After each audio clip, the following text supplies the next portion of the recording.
Minsan lang ako mag-recommend ng diaper. Pero eto tandaan mo, kung may anak ka, kung may anak ka, may baby ka ba? Nagda-diaper. Eto dapat ang diaper na binibili mo sa kanya. Alam mo kung bakit? 50 pieces na to, babe. Makakatipid ka nito. And aside of that, hindi magra-rashes si baby. Pag ito ang gamit mo, no rashes tayo. Ito kasi yung typical na diaper, babe, na pag napupuno o nalalagyan ng ihi ng baby natin, okay, nag-a-absorb, nadadry ng kusa.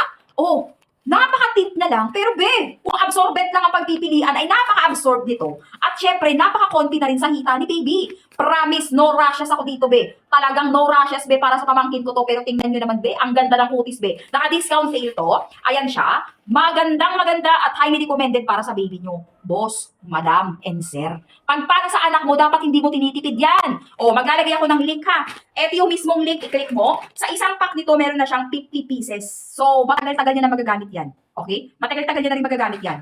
Kung may extra budget, dagdagan nyo pag nakita nyo mura lang. Kasi ang promise, ang mura nito. Ito yung mismong appearance niya. XL na to ha. Stretchable yan, very thin. Napakaganda lang talaga. Absorbent, dry. Pero try nyo na muna yung konti para at least kasi iba-iba yung skin tone natin. Hindi porket bagay sa pamangkin ko, maganda sa skin tone niya, iba ka sa inyo. Hindi. So, i-try nyo na muna paunti-unti. Tapos, once na okay naman, ay mag-haul na kayo ng napakarami kasi sayang na sayang talaga. So, ayan yung link. Pinalagay ko yung mismong link dyan.